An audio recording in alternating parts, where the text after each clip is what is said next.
누가복음 16장 27절에서 31절까지 빨리 읽습니다. 이르되 그러면 아버지여 구하노니 나사로를 내 아버지 집에 보내소서. 내 형제 5이 있으니 그들에게 증언하게 하여 그들로 이 고통받는 곳에 오지 않게 하소서. 아브라함이 이르되 그들에게 모세와 선지자들이 있으니 그들에게 들을지니라. 이르되 그렇지 아니하니이다. 아버지 아브라함이여 만일 죽은 자에게서 그들에게 가는 자가 있으면 회개하리이다.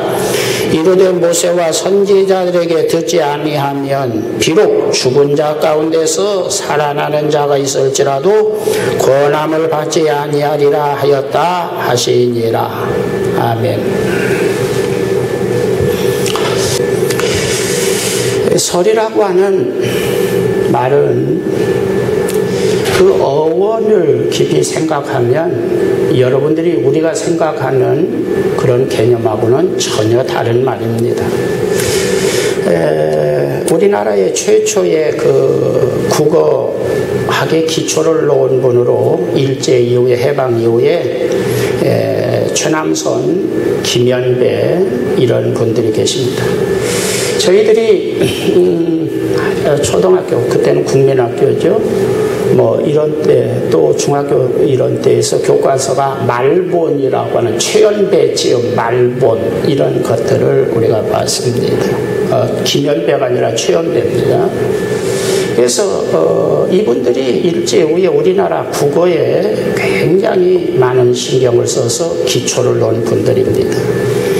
이 최남선, 최연배 이분들이 설에 대해서 이야기를 하기를, 설이라고 하는 말의 유래는 선조 때 학자 이수과가 쓴 여지승남이라고 하는 책에 나오는 달도일이라고 하는 말을 우리나라 말로 만든 것이다 그랬습니다. 이 달이라고 하는 것은 슬퍼하고 애태운다는 뜻입니다. 한문이. 그 다음에 도란 말은 날카롭게 날선 칼로 생사를 쭉쭉 긋는 고통. 여러분, 우리는 뭘 생각해 보냐면 생선, 회를 실 때 생사를 막 생선을 막 남편이 쭉쭉 긋잖아요. 그와 같은 고통, 그것이 도라고 하는 말입니다. 그래서 달달 볶는다, 사람 아주 달달 볶는다는 말을 들어보셨습니까? 남편이 아내를 달달 볶는다. 뭐 아내가 뭐 바가지를 긁는데 뭐 그냥 저놈의 옆에 내가 그냥 달달 볶는다. 그래서 여기서 달달이라고 하는 말이 뭐 정말로 참기 어려운, 참을 수 없는 고통을 의미하는 말에서 여기서 나온 겁니다. 본래 이 설날이라고 하는 것은 사실은 설날의 유래는 죽을 날이 더 가까움을 느끼면서 서러워하고 칼로, 옛날에는 한 60살면 많이 산 겁니다. 한 해가 가면 한 해가 죽어버렸구나. 이제 죽을 날이 더 가까웠구나. 어떤 이런 것에 대한 서러움과 또는 죽는 데 대한 두려움이 복합된 어떤 감정, 이런 것들을 표현하는 것을 설이라고 표현했다고 표현을 한 겁니다. 그러니까 우리 조상들은 설이라고 하는 말을 만들어낼 때, 우리 고유한 말이죠. 우리나라의 그 설이라고 하는 말을 만들어낼 때 죽을 날이 벌써 한결 가까웠다는 것을 새롭게 더 느끼면서 앞으로 더 어떻게 잘 살 것인가, 그래서 새롭게 결단하고 결심하고 인생의 좌표를, 잘못된 이 좌표라면 다시 그 좌표를 수정하는 어떤 그런 날로 설날을 말하자면 정했다는 겁니다. 1살, 2살이라는 말도 그렇습니다. 살이라는 말은 국어학자 어떤 분은 살이 난다, 죽인다고 하는 살자를 쓴다고 말합니다. 그러니까 1년이 죽었다는 겁니다. 자, 내가 몇 살이냐? 한 30살이면 30년을 죽였다는 겁니다. 이제 앞으로 살 날이 얼마 남지 않았다는 겁니다. 그렇게 생각하면 어떻습니까? 옛날에는 병원도 없고 병나면 죽고 약도 별로 없는 시대에 이건 내가 정말 꽃다운 내 청춘이 다 지나갔구나, 이제 살 날이 얼마 안 남았구나, 이런 어떤 절박감, 이런 것에 의해서 설이란 말, 서럽고 고통스럽다, 이런 뜻으로 말씀했다. 설이라는 말을 만들어냈다는 겁니다. 여러분, 설을 앞두고 예수님이 준비해 놓으신 아버지의 나라, 천국, 영생, 하나님의 나라를 여러분이 생각하고 그 나라를 소망하며 그 나라를 준비도 하는 여러분들이 되기를 제 이름으로 축원합니다. 누가복음 16장 22절, 거기에 보면 부자도 죽고 거지 나사로도 죽고 한 절에서 다 죽어버립니다. 세상에서 대단한 사람이나 아주 인간 쓰레기 같은 나사로, 거지 중에 상거지, 불행한 사람 중에 말하자면 인생에 있어서 성경에 나오는 가장 불행한 사람이 누구냐면 나사로입니다. 저 욥은 그래도 후년 말년에 다시 회복이라도 했어요. 처음에는 잘 살다가 중간에 아주 불행해졌다가 완전히 끝이 잘 되어서 엎치락뒤치락 했지만 그래도 회복되었습니다. 그러나 이 거지 나사로는 아주 인생 전반 후반 아주 그냥 올 불행입니다. 아주 인생의 가장 불행한 사람의 대명사입니다. 이 거지 나사로는. 그 사람도 한 절에서 죽어버리는 겁니다. 죽음이라는 거 여러분 대단하게 생각하지만 부자도 죽고 가난한 사람도 죽는다. 한번 옆에 사람하고 인사합시다. 부자도 죽고 가난한 사람도 죽고 당신도 죽습니다. 그걸 알고 살아야 되는 겁니다. 남의 이야기처럼 생각하는 사람들은 신앙이 잘 안 들어갑니다. 죽음을 생각하는 사람이 신앙생활을 제대로 할 수 있습니다. 인생은 누구나 죽는다. 불로초에 신경을 많이 쓴 진시황도 죽고 삼천갑자 동방상도 죽었다. 내가 삼천갑자 동방상을 처음 본 건 초등학교 교과서에서 언덕에서 한 번 굴르면 3년씩 생명이 연장된다 그래서 그냥 굴르고 그래서 수명을 많이 연장했다, 그런 이야기. 글쎄 그 다음 요즘 애들도 그런 내용이 있는지 모르겠어요. 동방사기의 문헌을 찾아보니까 한나라 무제 때 금마시중이라고 하는 벼슬을 지냈다는 겁니다. 금마시중이 뭔가 그랬더니 금으로 장식된 말을 타고 아주 그러니까 마구가 보통 안장이나 이런 것을 고삐나 이런 것을 순금으로 만든 말을 타고 임금을 항상 그림자처럼 수행하면서 왕의 모든 정무를 간섭하고 지혜를 하고 조언하는 그런 사람. 그래서 요즘 말하면 국무총리 정도 되었던 모양입니다. 동방사. 그런데요, 이 사람이 삼천갑자라고 말했어요. 그렇게 수명을 삼다는 겁니다. 일갑은 뭡니까? 60년이죠. 그러니까 일갑자는 60년에다가 60년을 3천으로 곱하면 몇 년 정도 됩니까? 18만 년이 됩니다. 그런데요, 보세요. 이 한나라 무제가 지금부터 2160년 전의 사람입니다.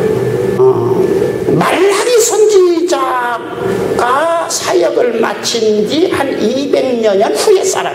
예수님보다는 한 150년 전의 사람이고 말라기 구약 마지막 선지자 말라기보다는 한 200년 후의 사람이에요. 그러면 어때요? 18만 년 살았으면 지금 살아있어야 되겠어요? 죽었어야 되겠어요? 지금 아마 청년도 안 된 어떤 모습으로 지금 살고 있어야죠. 그런데 어때요? 동방상 보셨습니까? 동방사에 살았단 말 어디 기네스북 이런 데에서라도 보셨느냐고요. 부자도 죽고 가난한 사람도 죽고 진시황도 죽고 동방사에도 죽고 대단한 항우장사도 죽는다. 옛날은 대단한 사람 항우장사라고 그랬어요. 역발산 기계세하는 황우장사도 죽는다. 옛날 어른들은 그런 이야기를 많이 했습니다.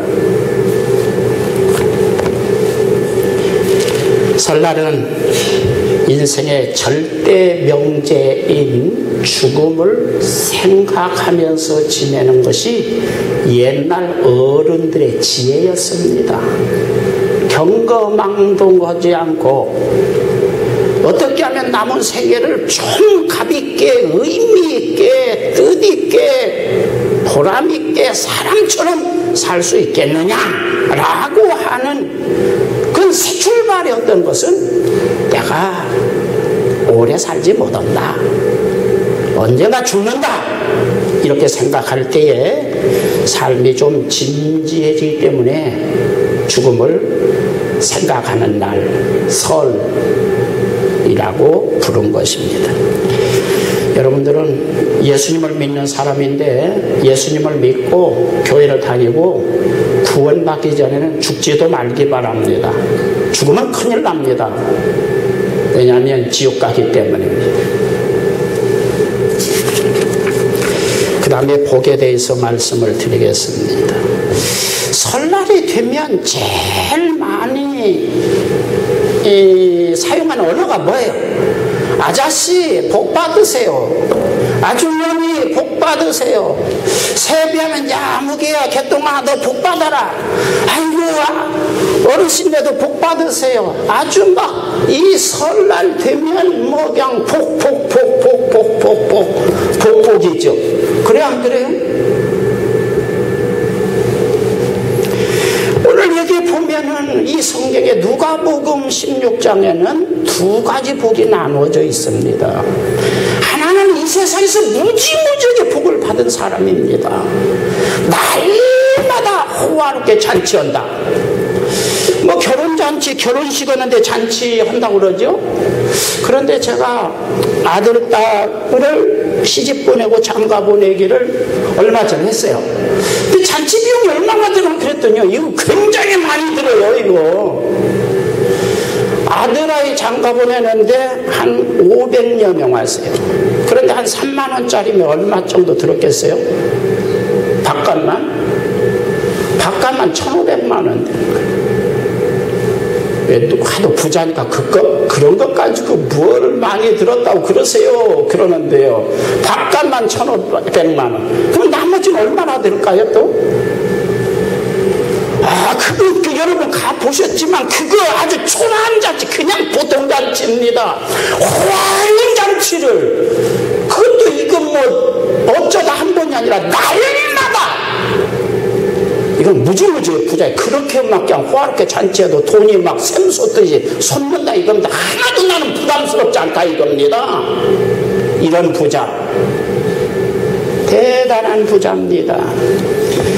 그는 자색 옷을 입고 날마다 호합한 잔치를 벌리면서 즐기며 살았다. 그는 호의호식하며 산 사람입니다. 날마다 축제 인생을 살았습니다. 날마다 파티를 열어놓고 하하호 웃으며 살았습니다. 날마다 부어라 마셔라 마시며 살았습니다. 날마다 춤추며 살았습니다. 날마다 떵떵거리며 살았습니다. 그는 위세를 부리며 큰 소리를 땅땅 치며 살았습니다. 거칠 것 없이 살았습니다. 하고 싶은 거 다 하며 살았을 겁니다. 어때요? 이만하면 잘 살았죠?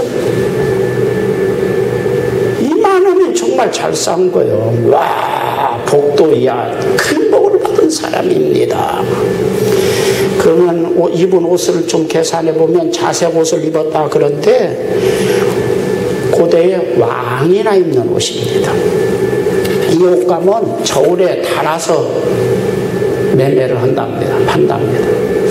뭐 고물이나 쇳덩어리나 뭐 저울에 달아서 고구마나 뭐 양파나 뭐 이런 거 뭐 저울에 당근이나 뭐 요즘은 저울에 달아서 팔더라고요. 그런데 뭐 이거 뭐 무슨 뭐 고물 쇳덩어리도 아니고 왜 저울에 달아서 팔았느냐? 금값의 2배씩을 받는답니다. 그러니까 이게 1g이면 금 2g 값을 지불하는 겁니다. 요즘 돈으로 환산하면 여러분이 사는 집 한 채 값을 이 사람은 그냥 보통 입고 다니는 사람입니다. 또 그것뿐입니까? 거기다가 또 고운 배옷을 입었다 그랬습니다. 사도행전 12장 21절 23절에 헤롯이 입은 옷이 바로 이 옷이라고 사도행전은 이야기합니다. 그 옷을 입으면 하나님같이 보이는 대단한 옷입니다. 그러니까 이 부자는 왕같이 먹고 왕같이 입고 왕같이 떵떵거리며 정말 모자람 없이 살았다, 이런 말이 됩니다. 그는 호화로 연락했다고 말했습니다. 여기서 연락이란 말을 주목해 봐야 됩니다. 연락이란 말,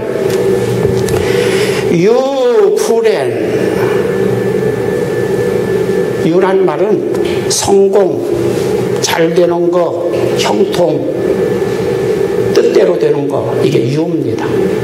성경에서 복음도 앞에다 유자를 붙이고 모든 좋은 단어에는 반드시 유자를 붙여야 헬라에서는 좋은 단어가 되는 겁니다.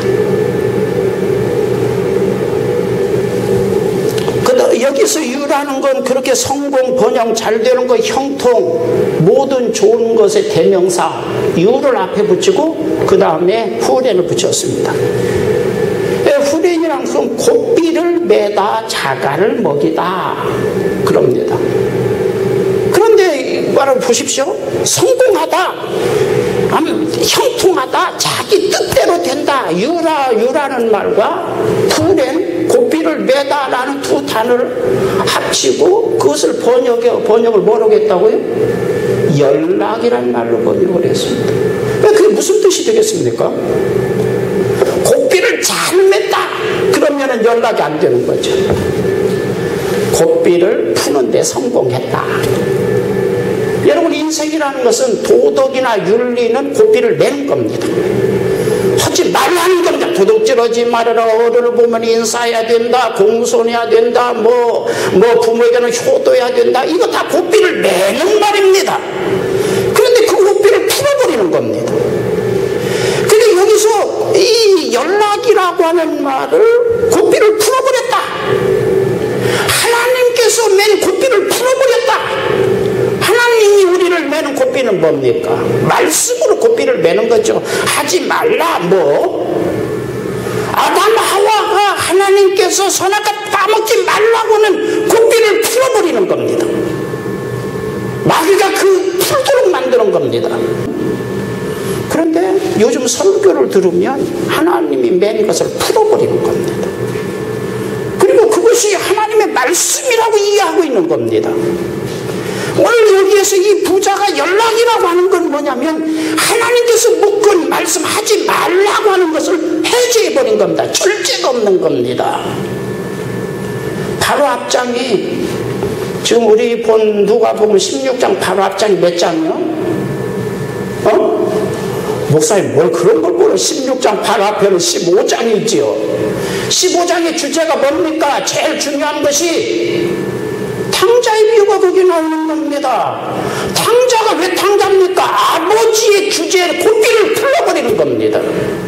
아버지를 윽박질러서든지 고집을 부려서든지 아버지의 뜻대로 난 못해, 내 마음대로 하겠어, 내 욕망대로 하겠어, 내 기분대로 하겠어. 그래서 아버지의 문득 어떤 제재를 풀어버리는 겁니다. 그게 탕자입니다.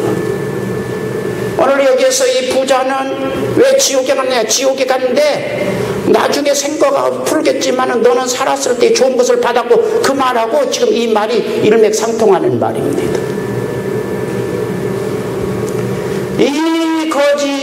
이 부자는 하나님께서 부자에게 축복하시면서 어떤 절제, 어떤 규제, 너는 이렇게 해서는 안 된다라고 하는, 이것은 안 되고 이렇게 해야 된다고 하는 하나님의 어떤 규제를 이 부자는 결박을 풀어버린 겁니다. 부절제가 되는 겁니다. 고삐 풀린 망아지가 되는 겁니다. 그것을 연락이라고 말했습니다. 여러분들 오늘날 우리 영적인 사람들은 잘 먹고 잘 살고 막 이것만이 죄가 아니라 하나님이 우리를 어떻게 하지 말라고는 제재, 순종, 절제 이런 요소의 말씀을 내 마음대로 무력화시키는 거, 이거 영적인 연락 현상입니다. 타락입니다. 당자하고 이 부자는 동종입니다.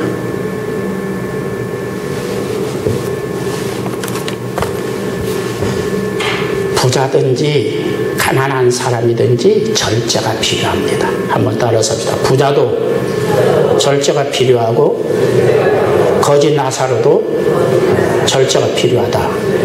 보십시오. 거짓 나사로는 무슨 절제가 필요할까요? 여러분, 부자는 이 돈에 대한 내 이걸 먹고 마시고 즐기고 싶은 어떤 인간의 본성을 절제해야 되지만, 이 거짓은요, 내가 하늘나라 강dol문고 이 사람 믿음 신앙생활 잘한 사람이에요. 구원받을 만한 믿음을 가진 사람이에요. 그런데 이렇게 잘 믿는데 멸시 천대받고 끼니가 온데 간데 없고 그냥 이렇게 죽을 병으로 막 그냥 너무나 고통스러워서 자살을 하고 싶어도 자살을 할 수 없는 이러한 고통 속에서 살 때 절망을 이겨야 되는 것이고, 원망과 하나님께 대한 분노와 원망과 어떤 분노가 속에서 꿈틀거릴 때 그것을 이기고 절제하는, 내뱉지 않는 어떤 절제가 이 거지에게도 필요했던 겁니다. 부자만 이 절제 연락이라면 절제에 반대되는 말이에요. 부자만 절제해야 된다가 아니라 우리는 믿음을 지키면서 아주 신앙생활을 잘하는데도 불구하고 가난하다, 자기를 억누르고 다스리는 어떤 힘이 부자에게도 필요하지만 가난한 사람에게도 필요한 것입니다. 한번 따라서 합시다. 인생은 부자나 가난한 사람이나 절제가 필요하다. 그래야 비로소 신자가 되는 겁니다. 갈라디아서 5장 22절 23절에 성령의 9가지 열매가 나옵니다. 사랑, 희락, 화평, 오래 참음, 자비, 양선, 충성, 온유, 절제. 9가지 성령의 열매 중에 마지막 강조점이 뭐냐면 톡톡 힘줘서 강조한 것이 절제입니다. 절제 하나가 깨지면 사랑도 절제가 없으면 곤란합니다. 여러분들이 자녀 사랑, 저 무절제한 자녀 사랑은 가정 폭력을 낳는다라고 하는 것은 교육학의 1장 1조 제 첫 번째, 교육을 다루는 모든 유아교육이든지 초등학교 교사든지 간에 교육학이 제일 먼저 들어가면 무지한에 제한 없는 무절제한 사랑이 가정 폭력을 낳는다는 것입니다. 아무리 좋은 것이라도 소금도, 심지어 소금이 그렇게 좋은 것이지만 무지한으로 무절제하게 사용하면 소금은 해로운 것이 되는 것처럼 어떤 것도 이 세상에 있는 것은 절제가 필요합니다. 누가복음 16장 25절로 가서 봅니다. 지문을 보면 25절 읽습니다. 다 같이 읽습니다. 시작. 아브라함이 이르되 예, 너는 살았을 때 좋은 것을 받았고 나사로는 고난을 받았으니 이것을 기억하라. 이제 그는 여기서 위로를 받고 너는 괴로움을 받느니라. 25절을 보면 우리 해석 잘해야 됩니다. 너는 이 세상에서 부자로 샀으니까 지옥 가라, 그런 말로 해석하면 안 됩니다. 너는 좋은 것을 받았으니, 이 말 받았으니란 말이 아포람바노입니다. 아포란 말은 분리, 따로. 남바노는 여러분 자주 이야기합니다. 구원과 영생도 복음을, 예수님을 딱 구원의 예수님, 영생을 딱 붙잡았다. 그럴 때 손이 잘라져도 딱 붙들고 있는 것을 저는 남바노라고 말했습니다. 여러분들에게 성경에 있어서 가장 중요한 핵심 단어에는 반드시 거의 남바노가 따라다닙니다. 여기서 아포남바노, 그러니까 뭔가 분리를 시키고 뭔가를 꽉 붙들었다. 이 부자는 무엇을 분리시키고 무엇을 꽉 붙들었습니까? 하늘나라 구원 영생은 분리시키고 이 세상에서 돈이 최고야. 돈이 최고야. 돈만을 붙들고 돈에 모든 의미를 부여하고 신앙생활을 했다는 얘기죠. 너는 살았을 때 돈 안 받노. 너는 하늘나라 구원 영생 이런 것들은 분리시키고 너는 이것도 이 세상 성공 출세 이 세상 것만 너는 꽉 붙들고 그것이 신앙이니 뭐 예수님을 잘 믿으니 축복받으니 어쩌고 막 어떤 하나님의 매임 이런 것들을 네 자의적으로 해석해서 막 적용해서 떠들고 그랬으니까 너는 지옥 가는 게 당연하다. 성경 해석 잘해야 됩니다. 이 성경 자칫 잘못하면 너는 부자로 살았으니까 지옥 가라. 너는 이제 나사로를 가난하게 살았으니까 천국 가야 된다. 이런 말로 이 성경 그대로 해석할 수 있는 이게 번역 잘못된 겁니다. 아주 심각하게 생각해 봐야 될 성경 구절입니다. 지금 이 성경 구절은 너는 이 세상에 사는 동안 돈은 꽉 잡고 돈 없이는 못 살아. 돈이 최고야. 왜 예수 믿느냐, 왜 기도하냐, 왜 충성하냐, 돈. 거기에 의미를 부여하고 돈을 붙들고 하늘나라 구원 영생은 너는 권체만체했으니까 너는 지옥 가는 게 당연하다.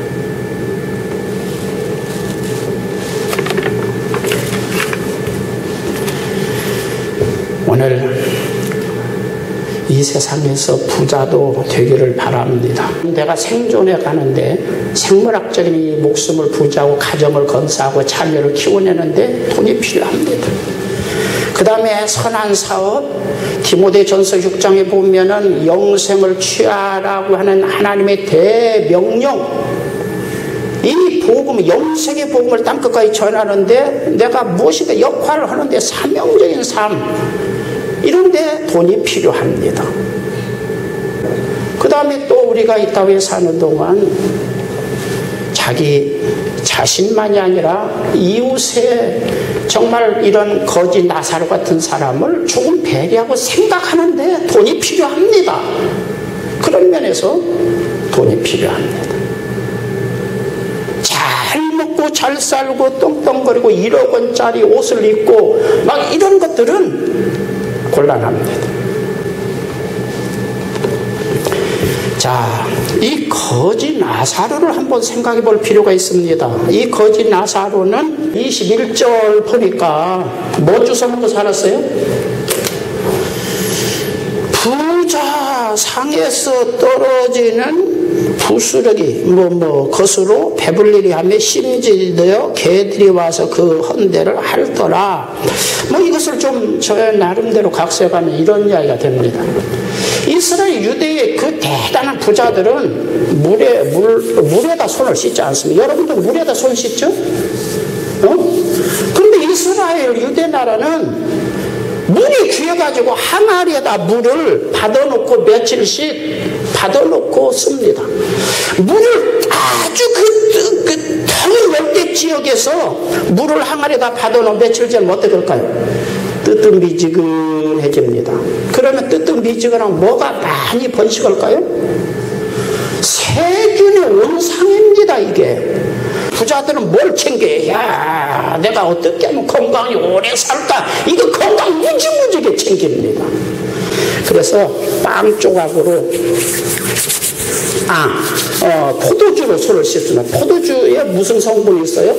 알코올 성분이 있어가지고 딱 씻고는 그 다음에 빵으로 딱 부벼가지고 딱 씻어서 딱 버리면은 개들이 우르르 달려서 야 저기 아주 포도주와 빵이 아주 믹사된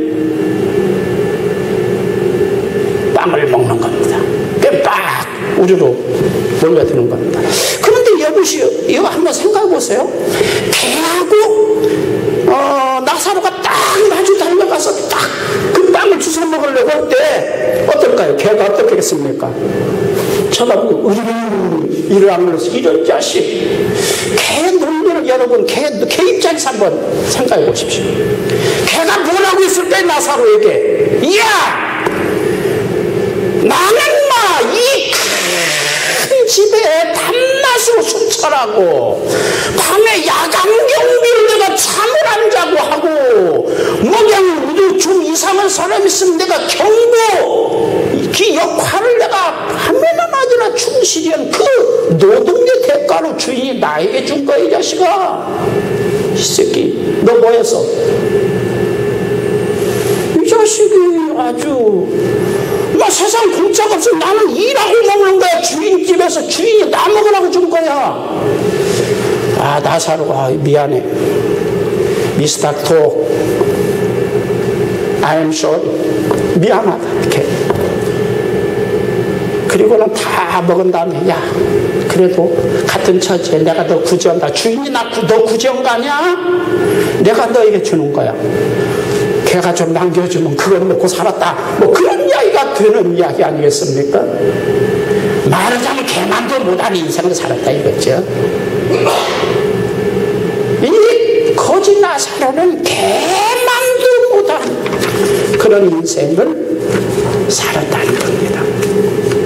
그러나 아까 말하니까 보니까 부자도 죽고 거짓 나사로도 죽었는데, 거짓 나사로가 죽으니까 하나님은 천사를 급파해서 받들어서 모셔가고, 부자는 우리 말로 정서에 맞게만 그냥 아주 그냥 쇠밧줄 목을 걸어가지고 끌고 지옥으로 갔다. 옛날 그렇게 이야기하잖아요. 옛날 이야기들 보면 그런 이야기가 되는 겁니다. 우리가 세상에서 부자도 되기 바랍니다. 그래야 할 일도 하니까요. 그러나 한편으로는 구원과 영생과 하늘나라를 위해서 준비하는, 그리고 하늘나라를 놓치지 않는 그런 여러분들이 되기를 주의 이름으로 축원합니다. 그 다음에 세 번째로는 설날, 조상, 고향, 제사, 효도를 한꺼번에 좀 처리하겠습니다. 우리 육신의 생명이 이 세상에 존재하도록 어떤 통로 역할을 하신 분들이 부모님들입니다. 그리고 또 통로 역할만 하시는 것이 아니라 우리를 양육하고 교육을 시키고 오늘의 내가 있도록 해주신 분들이 부모님들이고, 또 어떻게 보면 조상이라고는 가게 어떤 가문이라고는 어떤 통로를 통해서 우리가 이 세상에 존재하게 되었습니다. 그런 의미에서 돌아가신 조상들도 좀 생각하고 고마움을 느끼고 부모님들에게도 좀 감사를 표현하는 거 좋은 일입니다. 그러나 문제는 그것이 제사라고 하는 어떤 신적인 의미, 기복의 의미를 거기에 담고 있다는 것이 문제가 되는 겁니다. 저는 제사를 이렇게 이해합니다. 우리 양명학 또 이 제사 이런 것은 주나라의 주돈이 이런 사람들이 이론을 만든 것으로 알려져 있습니다. 그런데 거기에 보면 이런 설날의 제사는 이런 의미가 있어요. 자기가 죽은 후에, 옛날에 제사라는 것은 귀신이 죽어서도 돌아다니면서 뭘 얻어먹어야 돼요? 제사 차려놓으면 귀신이 와서, 조상님이 와서 뭐 한다는 거예요? 밥을 잡수셔야 된다는 거예요. 제사를 안 지내면 악의 귀신이 되어가지고 아주 지옥에서 제일 무서운 귀신이 굶주린 귀신입니다. 이 제사를 안 지내니까 자식들이, 자손들이 제사를 안 지내니까 굶주린 귀신이 되어가지고 아주 그냥 흉악한 귀신이 된다. 그래가지고 걸기가 된다. 그래서 자식들이 자꾸, 자손들이 제사를 지내서 뭘 잡수실 것을 주어야 된다. 그런 의미로 이게 되어 있습니다. 그리고 그런 자녀들을 조상들이 축복한다. 그런 내용으로 되어 있고, 그것이 신앙입니다. 그러니까 자기가 죽은 다음에 자기 아들이나 후손들이 자기에게 먹을 것을 좀 챙겨주기를 원하는 마음은 다른 방법으로 우회적으로 표현한 겁니다. 자기 부모, 자기 할아버지, 할머니에게 급지 상다리가 부러지게 제사 음식을 챙겨가지고 공손히합니다. 그리고 자녀들을 데리고 와야 됩니다. 반드시. 그리고 가끔 묵시적으로 너 알았지? 내가 죽은 다음에도 내가 귀신이 되어가지고 굶주린 귀신이 되어서 구천을 헤매지 않도록 너도 내가 우리 조상님에게 이렇게 한 것처럼 너도 이 설날 추석 때마다 너 제사를 지내야 되는 거야. 그래야 내가 너에게 복 주는 거야. 어떤 그런 암시적인 교육을 지금 묵시적으로 시키고 있는 것이 제사입니다. 그 제사가 얼마나 성공했는지요. 우리 기독교가 들어온 다음에 이 제사 때문에 신앙생활을 못하겠다는 사람들이 얼마나 많았는지 아주 그냥 뼛속 깊이, 아주 그냥 가치관 속에 머릿속에 깊이 세뇌되어서 각인된 겁니다. 제사라고 하는 것은 말하자면 누가 교육의 효과가 아니라 내가 막 부모나 조상의 제사 드려서 막 축복을 빌고 막 그런 것을 행함과 함께 자식들에게 시범을 보여서 너도 내가 죽은 다음에 이렇게 제사하라고 하는 교육을 수십 년 동안 시키고 부모는 죽고 그 제사의 전통이 오늘 살아서 우리가 신앙생활할 때 이 제사, 제사를 지내지 않으면 조상이 복을 안 준다. 조상이 복을 줘야 우리가 잘 먹고 잘 산다. 어떤 이런 신앙, 잘못된 신앙이 형성된 겁니다. 한번 따라서 봅시다. 부모님이 살아계실 때 잘 해드려라. 다시 따라서 부모님이 살아계실 때 산제사를 드려라. 산제사라는 것은 살아계실 때 아주 잡수시고 입으시고 막 어떤 말하자면 잘 그렇게 해드리라는 겁니다. 돌아가신 다음에 그냥 상다리가 부러지게 제사 음식을 차리는 거 그거 낭비입니다. 살아계실 때 잘하라 이겁니다. 자녀들은 이번 설날 앞으로 이제 청년들 아직 결혼하지 않은 우리 청년들은 부모님이 살아계실 때 돌아가신 다음에 제사하는 거 미리 다 끌어다가 돌아가신 다음에 제사 지내지 말고 살아계실 때 잘 잡수시도록 최상으로 잘 대접해라. 할렐루야. 아멘. 그런 제사를 드리기 바랍니다. 그 다음에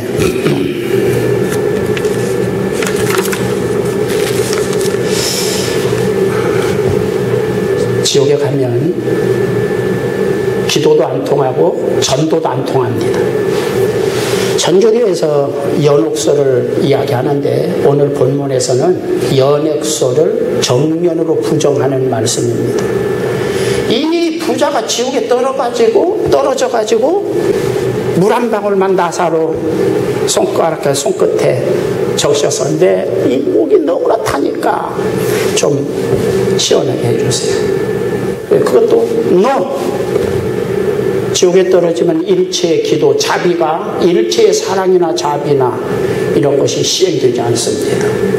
지옥에 떨어지면 전도가 안 됩니다.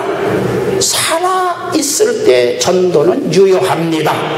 죽었다가 나가서 나사로가 전도하면 믿을 겁니다. 그 세상에는 선지자 하나님의 종들이 있으니까 그들에게 들으면 된다. 아닙니다. 죽었다가 살아난 나사로가 가면 더 확실히 믿을 겁니다. 아니야. 제자들도 하나님의 말씀을 전하는 복음 전도자의 말을 믿지 않는 사람은 다른 어떤 기적도 안 믿는다. 그렇게 말씀합니다. 잘 이해하셨습니까? 왜 아멘 안 해요? 그래도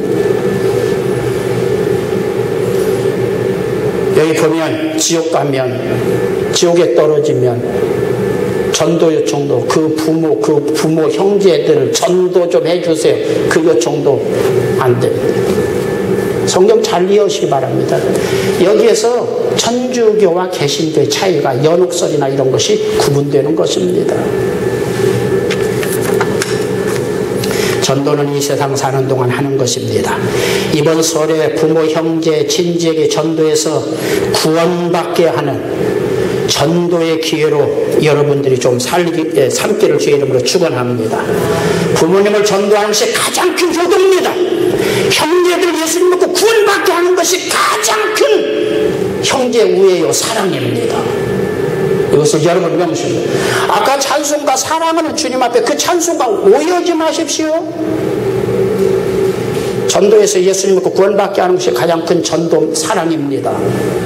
그런데 우리는 사랑하면 얼른 선입관이 인본적인 휴머니즘적인 사랑이 우리 머릿속에 각인되어 가지고 뭐 구제하고 이것을 먼저 생각하니까 성경이 잘 안 들어가는 겁니다. 전도해서 구원받게 하는 것이 가장 큰 이웃사랑이요 형제사랑입니다. 할렐루야. 그걸 믿기를 바랍니다. 여러분이 전도하지 않으면 그들은 지옥 갈 겁니다. 여러분들에게 가장 가까운 사람에게 전도의 사명이 주어진 겁니다. 한번 따라서 합시다. 나는 내 가정에 보냄받은 선교사다. 나는 내 직장에 파송받은 선교사다. 우리는 다 선교적인 사명을 받은 사람입니다. 할렐루야.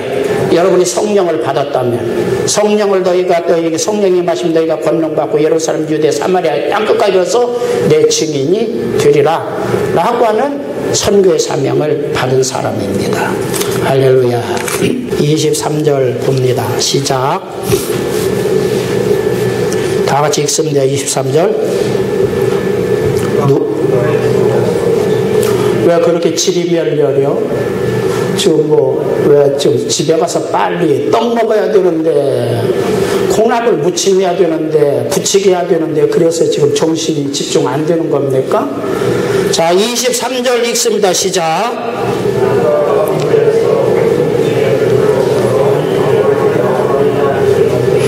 자, 거기 보면 고통 중에라는 말이 나오는데요.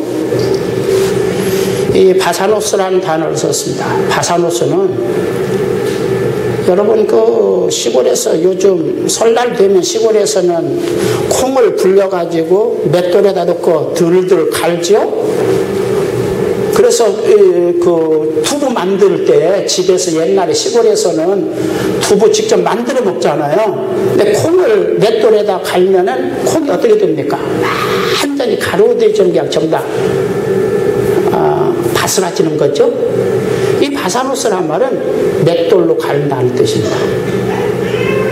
그 지옥 가면 아주 그냥 콩을 맷돌에 넣고 갈처럼 여러분을 무지무지하게 큰 연자 맷돌, 아주 그냥 집채만한 연자 맷돌을 위에다 넣고 그 속에다 넣고 들들 그 영원히 깨지지도 않고 죽지도 않고 무지무지하게 고통을 당한다. 자, 마가복음 9장 49절 한번 찾아보겠습니다. 그거 찾아봐야 지옥이 어떤 곳인가 아는 거죠. 지옥을 이해하기 위해서.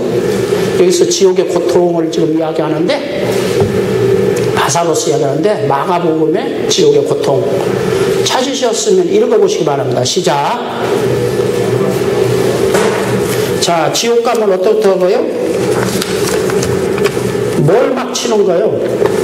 불로 소금을 치듯 한다.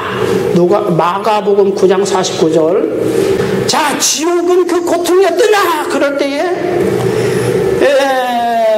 불로서 소금 치듯 한다.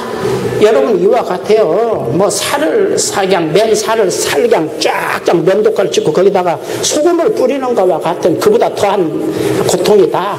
또탕 어떻게 만들어요? 제일 먼저 미꾸라지를 넣고 거기다가 뭘 붙여 넣어요? 소금을 그냥 몇 줌 넣어서 그냥 그냥 미꾸라지 어떻던가요? 안 봤어도 어떨까요? 막 이렇게 튀죠. 막 못 살겠다. 그런데 소금 치는 것이 아니라 불을 막. 여러분 어때? 손가락 끝에 손등에 성냥 촛물 하나 떨어지고 그런데 그냥 온몸에다 빨가맣게 막 불을 막 그냥 그런 고통을 당한다. 오늘 본문의 고통은 가사로서 맷돌로 그냥 막 넣고 콩을 갈듯이 막 짓이기고 그런다. 그런데 그곳에는 마가복음 9장 48절인가는 그 지옥에는 죽지도 않는다. 구별이도 안 죽는다. 그냥 정신이 말똥해가지고 죽지도 않고 자살을 할 수도 없고 벗어날 수 없는 탈출구가 없다. 여러분 단테의 신곡에 가면 지옥편에서 탈출구가 없다. 도망갈 곳이 없다. 자살도 허락되지 않는다. 영원한 고통이다. 그런데 천국은 거기다 비하면 영원한 행복이요 풍요요 부여요 아름다움이다. 할렐루야. 그런데 오늘 이 부자는 잠시 부자로 잘 먹고 잘 살다가 뭐 하나님이 축복하셔서 얼마나 이 거지 나사로를 윽박질렀을까 한번 생각해 보세요. 여러분 부자들의 논리, 부자가 되면 가끔가다 부자 되면 으스댑니다. 그리고 하나 사람, 야, 이 씨가 내가 너보다 믿음이 좋으니까 인마 내가 축복받아서 잘 살지 인마. 조심하십시오. 히브리서 9장 27절 한 번 죽는 것은 사람에게 정하신 것이요 그 후에는 심판이 있으리니. 할렐루야. 죽음으로 끝나지 않고 반드시 하나님이 철저하게 따지시는 심판이 있다는 것 믿습니까? 돌아갈 고향이, 부자가 돌아간 고향은 지옥이고 거지 나사로가 돌아간 고향은 천국입니다.